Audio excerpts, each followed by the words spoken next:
સુરતના સૈયદપુરામાં પથ્થરમારો કરનારા 27 આરોપીને કોર્ટમાં રજૂ કરાયા. 2 દિવસના રિમાન્ડ મંજૂર કરાયા. સુરતના સૈયદપુરામાં 8 સપ્ટેમ્બરને રવિવારે રાત્રે રિક્ષામાં આવી 6 કિશોરે ગણેશ પંડાલ પર પથ્થરમારો કર્યો હતો. બાદમાં ભારે લાગણી જેવી સ્થિતિ સર્જાઈ હતી અને પોલીસને ટીયર ગેસના સેલ છોડવાની અને લાઠીચાર્જ કરવાની નોબત આવી હતી. આ ઘટના બાદ પોલીસે 32 આરોપીઓની ધરપકડ કરી હતી. આ ઘટનામાં હવે ચોંકાવનારી વિગતો સામે આવી રહી છે. પોલીસે 6 કિશોરોને પકડ્યા છે. એમાંથી એક આરોપી સવારે સરકારી સ્કૂલમાં અને સાંજે મદ્રેસામાં જાય છે. તેમજ તે 6 સપ્ટેમ્બરે મિત્રો સાથે ગણેશ પંડાલ પર આવ્યો હતો અને પાણીના પાઉચ ફેંકીને ભાગી ગયો હતો. ત્યારબાદ 7મીએ પથ્થર ફેંકવાનો પ્રયાસ કર્યો હતો પણ તેમાં નિષ્ફળ ગયો હતો. જોકે 8 સપ્ટેમ્બરની રાત્રે પથ્થર ફેંકવાના ષડયંત્રને અંજામ આપી દીધો હતો.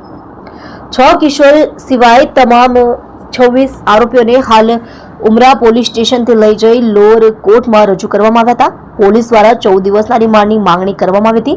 બંને પક્ષ વચ્ચે 2.5 કલાક દલીલો થઈ હતી. ત્યારબાદ કોર્ટે 23 આરોપીના 2 દિવસના રિમાન્ડ મંજૂર કરવામાં આવ્યા છે, જ્યારે 4 આરોપીઓને જેલ કસ્ટડીમાં મોકલી આપવામાં આવ્યા છે, જેમાંથી 2 આરોપીઓ હાલ સારવાર હેઠળ હોવાથી તેમને સારવાર બાદ જેલમાં મોકલવામાં આવશે, જ્યારે 6 કિશોર આરોપીને બાળ સુધાર ગૃહમાં મોકલવામાં આવ્યા છે. ટોળાએ મારો પોલીસને મારો બૂમ પાડી હતી. સરકારી વકીલ નયન સુખડવાલાએ જણાવ્યું હતું કે પોલીસ ચોકી અને પોલીસ કર્મીઓ પર હુમલો થયો હતો. હત્યાનો પ્રયાસ સહિતની કલમ દાખલ કરવામાં આવી છે. 2.5 કલાક બંને પક્ષોની દલીલો ચાલી હતી. આયોજનબદ્ધ રીતે તેઓ મારી નાખોનું ઉચ્ચારણ કરતા હતા. પડદા પાછળ કોણ છે તેની તપાસ કરવી જોઈએ. 17 જેટલા મુદ્દાઓ હતા જે રિમાન્ડ માટે રજૂ કરાયા છે. તેઓએ વધુમાં જણાવ્યું હતું કે ટોળાની સંખ્યા વધારે છે. પુરાવા અને હથિયાર અંગે કેસ ડાયરીમાં ઉલ્લેખ છે. એકત્ર ટોળાએ મારો પોલીસને મારો બૂમો પાડી હતી. પોલીસે એક આરોપીની અટકાયત કરી, જેના વિરોધ પુરાવા ન હોવાના કારણે નોટિસ આપી છોડી દેવામાં આવ્યો છે.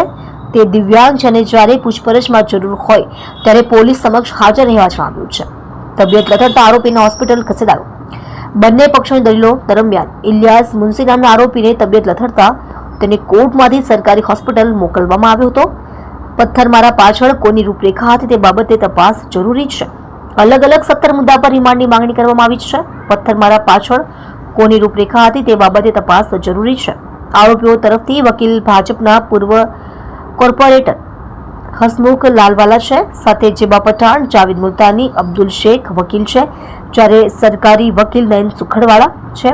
આરોપીઓ વિરુદ્ધ આઈપીસીની કલમ 324(4), 125, 121(1), 109, 115(1), 189(1), 189(2), 190, 191 હેઠળ ફરજમાં રૂકાવટ, પોલીસ અને પબ્લિક પર પથ્થરમારો, પોલીસના વાહનોની તોડફોડ અને નુકસાનનો ગુનો નોંધવામાં આવ્યો છે. તમે જોઈ રહ્યા છો કેપી ન્યૂઝ ચેનલ રફીક શેખની સાથે.